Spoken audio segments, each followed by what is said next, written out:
परिवाराच्या कार्यकर्त्यांची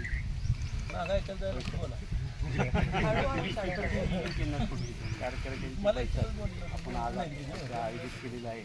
त्या बैठकीसाठी सोलापूर लोकसभा मतदारसंघाच्या उमेदवार रवीताई शिंदे आणि त्यांच्याबरोबर आलेल्या जे त्यांचे प्रमुख कार्यकर्ते पदाधिकारी, आपल्या भीमा परिवाराचे प्रमुख पदाधिकारी, माझ्याबरोबर असणारे विद्यमान सरपंच, विद्यमान सरपंच किंवा विद्यमान संचालक, माजी संचालक, उपस्थित सर्व सरपंच, उपसरपंच, सोसायटीचे चेअरमन या सर्वांचं प्रथमतः मी स्वागत करतो. कारण आपण गेली 15 वर्ष एका नेत्याच्या मार्गदर्शनाखाली आपण काम करत होतो. मला वाटतं पहिलीच वेळ आहे असं की नेत्याचा आदेश डावलून आपण एक वेगळी दिशा धरलेली आहे. बराचसा सगळ्या वेळेस दबाव असेल किंवा दबावातनं कोण इथं उपस्थित आले असतील तरी आता आपल्याला आपल्यापुढं पर्याय नव्हता. कारण जनताच मुळात आता सध्या बी जे पीच्या विरोधात गेलेली होती. त्याच्यामुळे तुम्ही प्रमुख सगळे कार्यकर्त्यांना अडचण निर्माण झाली होती की जनता जर विरोधात आहे मग तुम्ही काय करणार. तर तुम्हाला सगळ्याला जनतेचं नेतृत्व स्वीकारासाठी आपणाला हा पर्याय निवडावा लागला.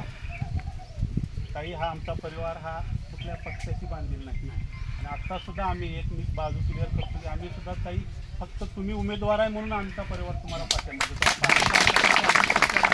कारण भविष्यात आमचे सगळे पदाधिकारी वेगवेगळ्या पक्षात काम करणार आहे. उद्या तुम्ही खासदार झाल्यावर काय शिवसेनेत असतील, काय परत BJPत असतील, काय राष्ट्रवादीत असतील, हे सगळे कार्यकर्ते तुमच्याकडे त्यावेळी त्यावेळी असं असा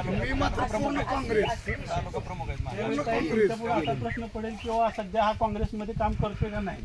पण हा फक्त तुम्हाला लोकसभेत पाठवण्यासाठी हा सगळा कार्यकर्ता म्हणजे प्रयत्नाची कष्टा करून तुम्हाला लोकसभेत पाठवणार आहे. भविष्यात तुम्ही खासदार होणार आहे. तुम्ही यांची कामं करताना साहेब तुम्ही पक्ष बघू नये एवढीच तुम्हाला एक माझी विनंती आहे. आमच्या आता बऱ्याच लोकांना मनात शंका असेल की धनंजय माडकाचा एवढा विश्वासू माणूस आज धनंजय माडकांचा आदेश डावलून का वेगळी मिटिंग घेऊन काहींना पाठिंबा देतो. त्याच्या पाठीमागं 2 कारणं आहेत. ते कारखान्याचे एक आमचे 2 विषय आहेत. ज्या सभासदांनी कारखाना आमच्या ताब्यात दिला, ज्या मुद्द्यावर ताब्यात दिला तोच मुद्दा आम्ही सोडून दिल्यामुळं हे सगळे कार्यकर्त्यांना सभासदात तोंड दाखवायला जागा राहिली नाही. त्या मुद्द्यासाठी आम्हाला भविष्यात संघर्ष करावा लागणार आहे.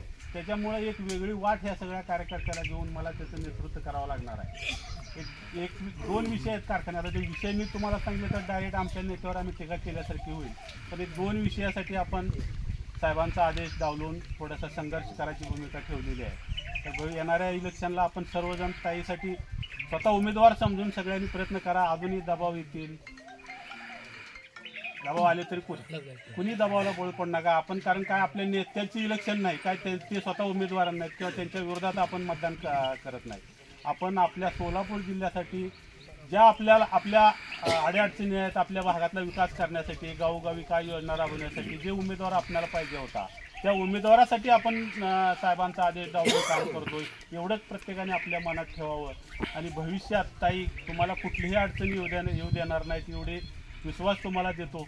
आणि ताई तुम्हाला पण विनंती करतो की हा कार्यकर्ता आमचा वेगवेगळ्या पक्षाशी बांधलेला आहे. भविष्यात कुठल्याही पक्षात काम करेल तर तुम्ही हा कार्यकर्ता मी माझ्या परस्परही तुमच्याकडे आला तरी तुम्ही त्यांचा पक्ष न बघता तुम्ही काम करावं एवढीच परत एकदा तुम्हाला विनंती करतो. व आपण सर्वजण उपस्थित राहिला त्याबद्दल सगळ्यांचा आभार धन्यवाद देतो व माझे 2 शब्द संपतो.